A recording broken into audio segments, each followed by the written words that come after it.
Terus ada juga kita harus akui di 3 tahun terakhir, bukan hanya kampung yang tidak bisa membangun.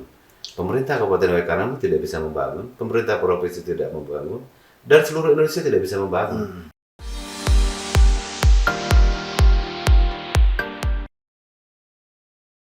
Saudara, jelang pemilihan umum 14 Februari 2024 mendatang, Kabupaten Waikanan pada tanggal 10 Mei 2023 juga akan melaksanakan pemilihan kepala kampung serentak di 118 kampung yang ada di dalam wilayah Kabupaten Waikanan. Tentu ini miniatur daripada pemilihan dan pesta demokrasi sebelum datangnya Hajat Besar Nasional pada tahun 2024 mendatang. Saudara, Pak Bupati Waikanan telah menerbitkan Peraturan Bupati Nomor 40 tahun 2022 tentang peraturan pelaksana pemilihan kepala kampung yang insya Allah akan digelar pada tanggal 10 Mei tahun 2023 mendatang. Dan saudara, pada kesempatan kali ini saya kedatangan tamu, Bung Hepan Swita, Sarjana Hukum. Selamat datang di All News, Bung. Apa kabarnya hari ini? Alhamdulillah, Sehat ya. Saudara, beliau ini kepala kampung 2 periode di Kampung Sangkaran Bakti, Kecamatan Melambang Numpu.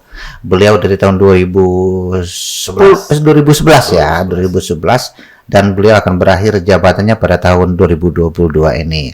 Sebelum kita bahas tentang bagaimana kesiapan pemantauan Abdesi sendiri tentang kesiapan pemilihan kepala kampung serentak se-Kabupaten Waikanan yang akan digelar 10 Mei 2023 mendatang. Ini kalau saya melihat sejarahnya, Bung Hepan memang orang tua dulu kepala kampung ya. Salah satu kepala kampung perintis di Sangkaran Bakti. Ini boleh cerita sedikit sebelum kita ke esensi obrolan kita. Apa kemudian yang membuat Bung Hepan tertarik menjadi kepala kampung di Sangkaran Bakti? Sebenarnya ketertarikan itu dilatar belakang karena orang tua adalah kepala desa pada saat itu. Kepala desa pada saat itu ya. Translog SP2A. SP2A. Jadi karena kita meneruskan apa yang menjadi perjuangan daripada orang tua.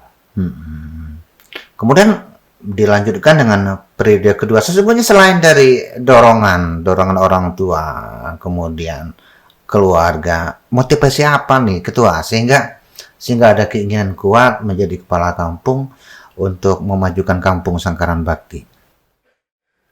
Ya, niat awal kita yang pertama ibadah. Ibadah ya. Ibadah. Niat awalnya ibadah.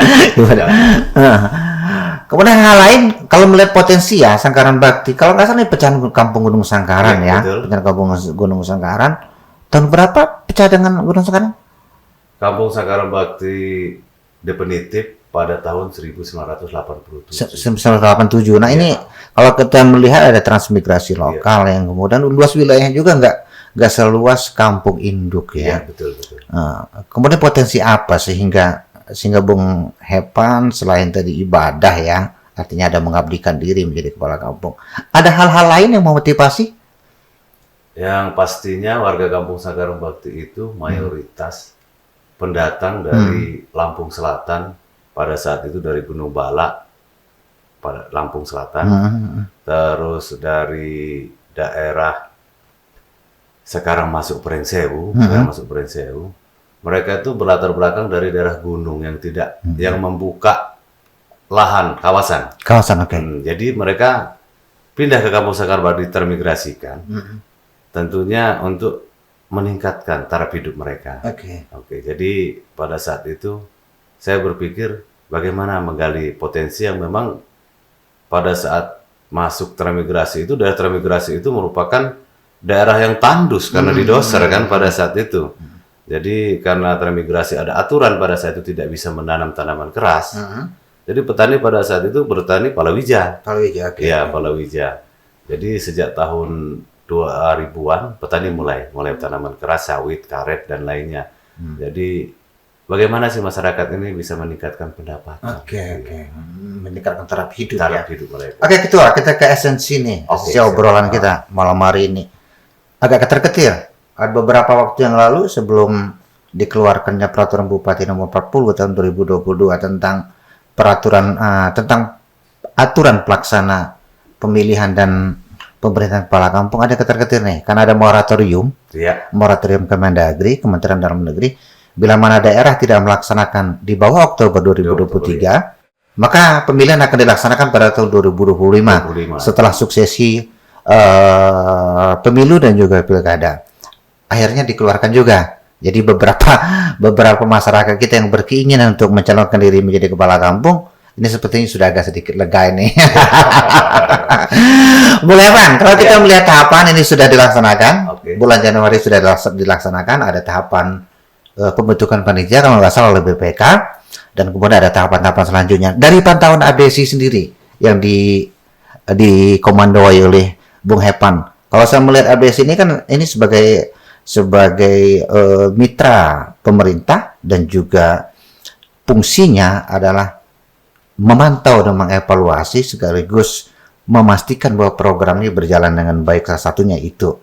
Nah, dari pantauan ABSI sendiri, kesiapan kampung kita ada 118 nih untuk melaksanakan pilkada seperti apa nih? Menurut pantauan ABSI dari 118 kampung yang akan melaksanakan pilkada, alhamdulillah sampai pada saat ini panitia sudah terbentuk kampung.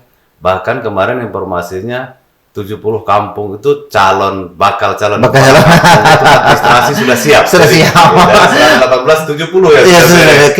Jadi sampai pada saat ini mungkin insya Allah mudah-mudahan siap setiap kampung yang akan melaksanakan pilkada sudah siap untuk melaksanakan pesta demokrasi di kampung masing-masing. Iya, ini kan miniatur ketua. Miniatur apa sih pemanasan lah sebelum pemilu 2024, karena pemilu 2024 skalanya kan nasional, ini kan skala daerah.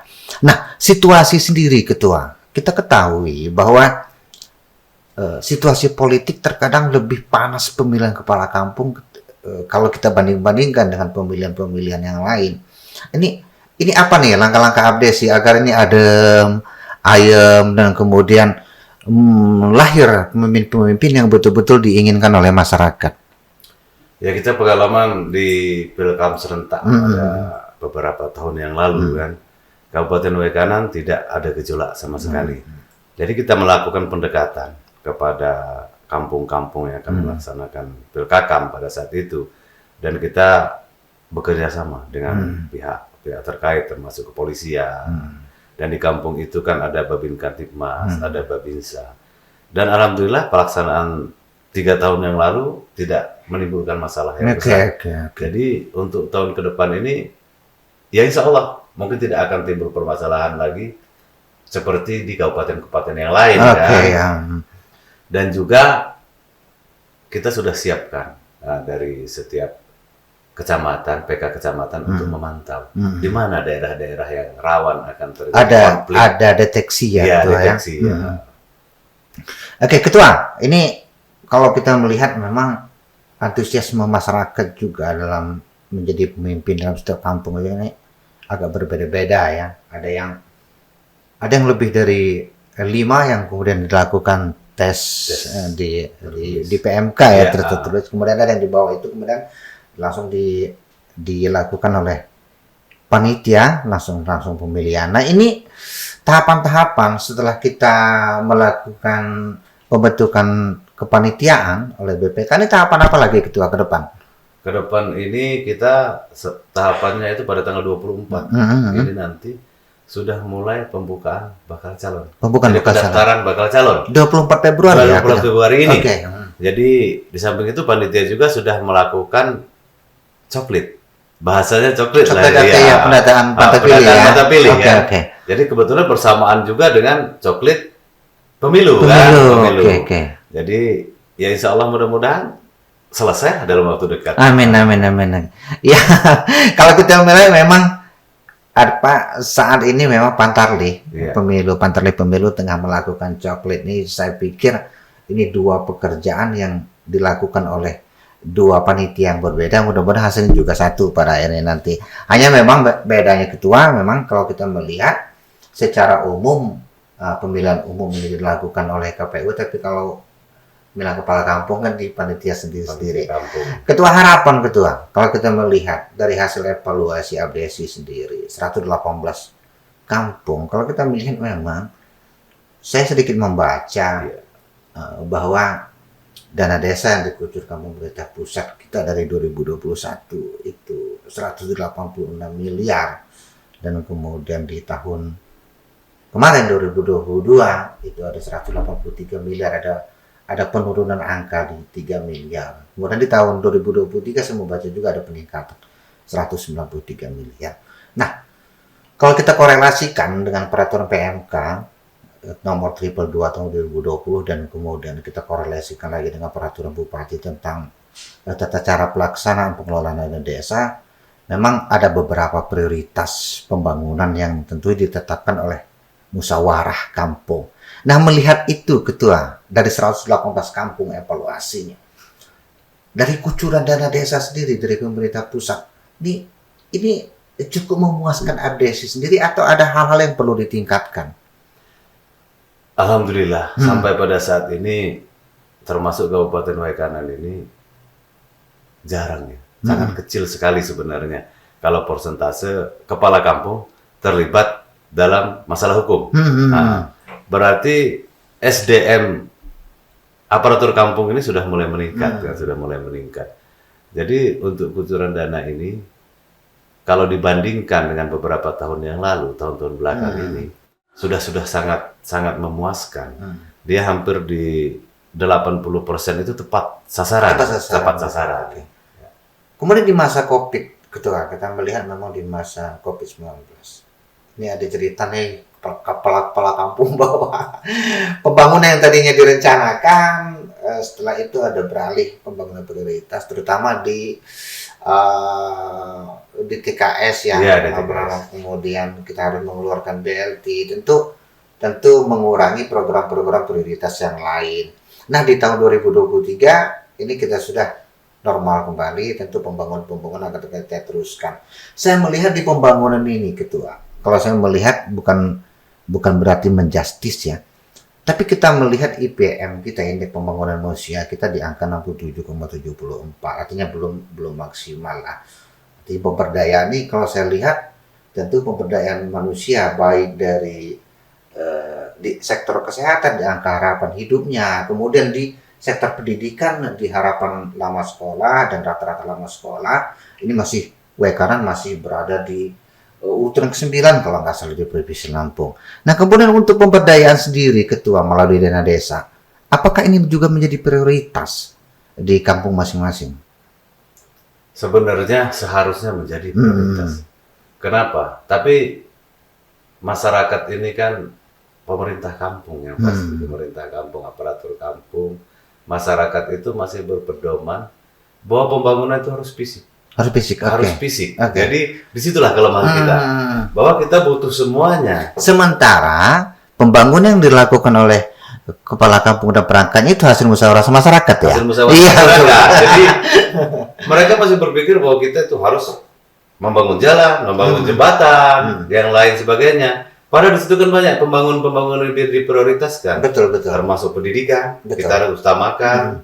Terus itu kesehatan, ya, karena majunya suatu daerah kan ada 3 hal: infrastruktur, kesehatan, pendidikan. Betul. Kalau 3 hal itu kita sudah di atas rata-rata, insya Allah mudah-mudahan kan dari setiap kampung, berjalan dari setiap kampung, Kabupaten Waikanan pun akan ikut merasakan maju, ikut maju juga. Nah, di sini memang yang perlu dibangun kembali, bahwa image daya pikir masyarakat, yang pasti masyarakat kan, itu harus berpikir bahwa pembangunan bukan hanya itu. Karena kalau musrembangkang, musdus, itu yang diusulkan pasti kalau nggak jalan, jembatan, siring pasang, dan itu sudah jadi kebiasaan. Iya, itu sudah kebiasaan.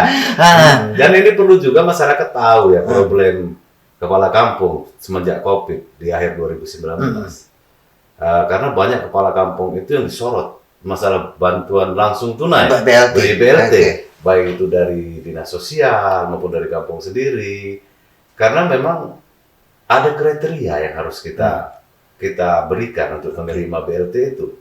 Yang paling utama dia harus masuk di data DTKS. Kita nggak bisa memberi sembarangan kepada masyarakat, walaupun secara hati nurani kita harus beri karena ketidakmampuannya. Nah, di sini timbul problem kepala kampung itu ini untuk incumbent ini biasanya incumbent. Pengalaman di 2023. Jadi incumbent ini tumbang gara-gara BLT. BLT. Mereka tidak mendapatkan BLT. Ini yang jadi problem setiap kampung. Terus ada juga kita harus akui di 3 tahun terakhir bukan hanya kampung yang tidak bisa membangun. Pemerintah Kabupaten Waikanan tidak bisa membangun, pemerintah provinsi tidak membangun, dan seluruh Indonesia tidak bisa membangun. Karena anggaran kita hampir semuanya terserap ke bencana sosial COVID-19. Betul. Nah, kadang-kadang ini juga jadi bahan lawan politik incumbent. Bahwa tidak ada bangunan. Tidak ada pembangunan. Padahal sesungguhnya pembangunan itu dialihkan kepada hal-hal yang prioritas, terutama di penanganan COVID ya, gitu ya. Iya, betul. Jadi memang kalau kita melihat, memang saya sangat sepakat apa yang disampaikan Ketua. Memang beberapa kali saya melihat juga kampung-kampung ya sering pasang sumur bor, kemudian ada hal yang sifatnya phishing dibangun. Padahal sesungguhnya peningkatan ekonomi dan kemudian apalagi beberapa tahun belakangan kita idealnya memang di program di pemulihan ekonomi nasional ya, terutama di pemulihan ekonomi kampung. Nah ini ke depan Ketua, kalau kita melihat dari hasil evaluasi kita kemarin, ini langkah-langkah apa Ketua agar ini ada pemahaman gitu loh yang masyarakat, jangan sampai bahwa pembangunan fisik ini menjadi prioritas. Ada pembangunan lain, pembangunan SDM yang juga tak kalah pentingnya. Ini apa nih langkah-langkah kita? Apakah sosialisasi atau ada hal lain yang akan dilakukan? Ya insya Allah mudah-mudahan nanti ADC akan ikut sosialisasi. Tapi kemarin kebetulan kita di Kabupaten Waikanan kan ada universitas nih akan dibuka. Oh iya. Jadi Pak Bupati sendiri sudah ngomong bahwa aparatur kampung harus ikut kuliah untuk meningkatkan SDM. Jadi salah satu yang harus kita dorong. Kenapa? Karena aparatur kampung bila kemampuan inteleknya lebih dari rata-rata, jadi kampung itu akan tetap maju.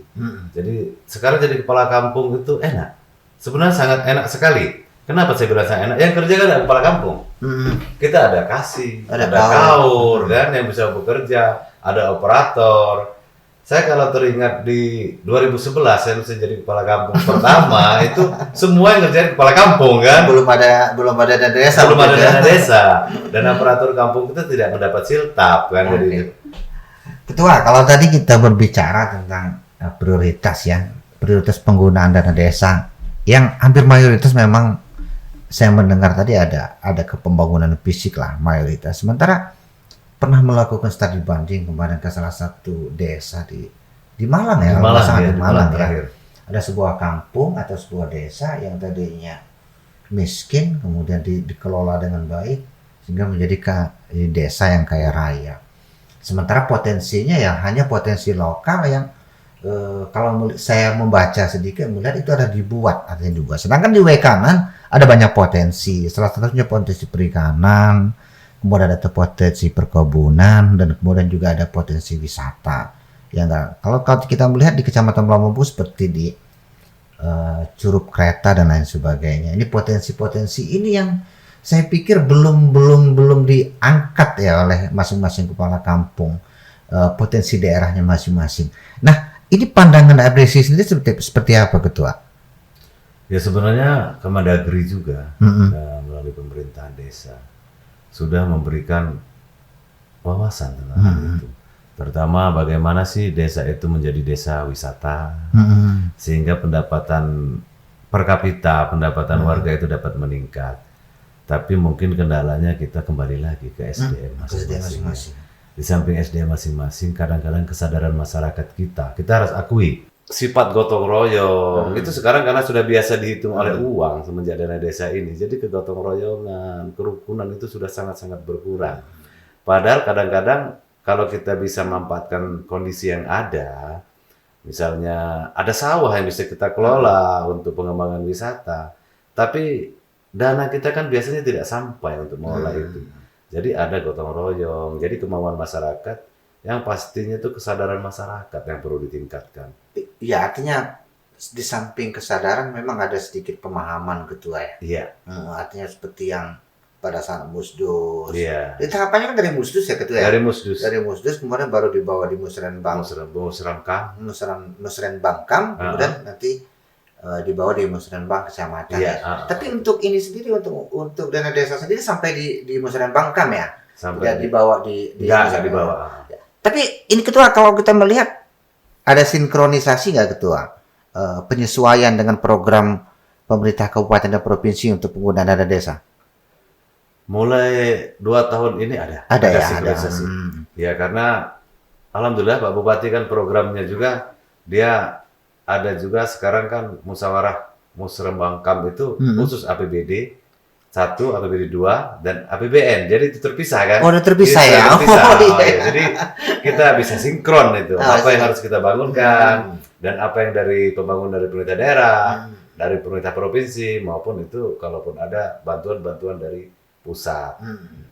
Jadi kalau saya sepintas kita ngobrol Ketua, saya mendengar memang skala prioritas pembangunan di kampung ini memang ditetapkan oleh masyarakat melalui Musdus dan Musrenbang ya. Artinya jangan sampai nanti ada persepsi masyarakat di kepala kampung itu nggak benar, padahal pembangunan yang dilakukan itu hasil musyawarah sesungguhnya. Jadi Ketua, kita ke hal lain.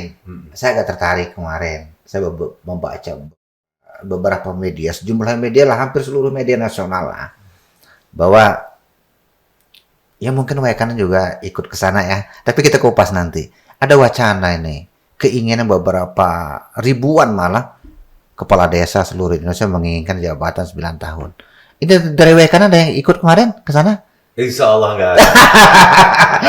Oke, nggak ada nih Ketua yang ikut. Sesungguhnya hasil komunikasi sendiri dengan kepala kampung di Kabupaten Waikanan. Apa tanggapan dari kepala-kepala kampung yang ada di Kabupaten Waikanan tentang wacana 9 tahun masa jabatan kepala kampung? Wacana 9 tahun untuk jabatan kepala kampung, khusus yang di Kabupaten Waikanan. Iya. Itu ada 50% yang ikut saja mendukung, tapi ada 50% juga yang menolak. Ya, karena situasi itu kan jangka waktu sangat panjang. Sangat panjang. Kadang-kadang bila kita terlalu panjang memegang jabatan, maka itu nanti tindakan lain yang akan terjadi. Kalaupun itu nanti, kami secara pribadi itu tidak setuju sama sekali untuk 9 tahun itu. Karena standarnya di 6 tahun. Iya, kalau kepala kampung itu bisa benar mikirkan masyarakat. Kalau kepala kampung itu nggak benar mikirkan masyarakat, kasihan masyarakat kita. Nggak, artinya bisa kita simpulkan bahwa hampir mayoritas kepala kampung di Waikanan tidak setuju ya di 9 tahun. Bahkan mungkin bukan Kabupaten Waikanan, kalau Provinsi Lampung hampir mayoritas tidak setuju. Hampir mayoritas tidak setuju ya bahwa ada wacana 9 tahun. Ada jenuh juga Ketua kalau 9 tahun. Iya, betul. ini yang 12 tahun di 2 periode aja udah kayaknya udah ada agak bosan. Masyarakat yang pasti sudah bosan. Oke, Ketua. Ya. Kalau kita melihat itu memang kalaupun terjadi 9 tahun, kemudian sepertinya ada pandangan-pandangan juga dari Komisi 2 kalau nggak salah DPR RI tentang wacana ini dari 9 tahun. Artinya kita akan merevisi Undang-Undang Nomor 6 tahun 2014 ya kalau nggak salah tentang desa yang menyatakan bahwa masa jabatan kepala kampung di angka 6 tahun. Kalau di angka 9 tahun, 3 periode lumayan 27 tahun Ketua. Hampir seumur hidup itu. Oke, Ketua, ini berakhir kalau nggak salah bulan Februari ya. Februari ini masa jabatan Sangkaran Bakti di Februari ya 2023 ini. Niat bertarung lagi kontestasi politik ke depan? Insya Allah siap ikut serta. Ke pertanyaan tadi nih, ada 2 periode nih. Ini mau ada keinginan sebagian masyarakat meminta untuk maju kembali menjadi kepala kampung. Apa nih? Apakah ada program yang belum dilaksanakan masih menjadi PR atau ada motivasi lain Ketua sehingga ingin lagi di periode ketiga? Yang pasti ada beberapa program yang belum selesai. Belum selesai. Karena kampung-kampung X-Translok, yang pasti X-Translok ini ya. Pertama sering terjadi permasalahan di batas wilayah. Batas wilayah. Ya alhamdulillah Kampung Sangkaran Bakti sudah beres di tahun kemarin, batas wilayah. Tapi ada pada saat itu kan sertifikat. Jadi sertifikat ini ada sebagian yang transmigrasi ini pergi tanpa pamit bawa sertifikat.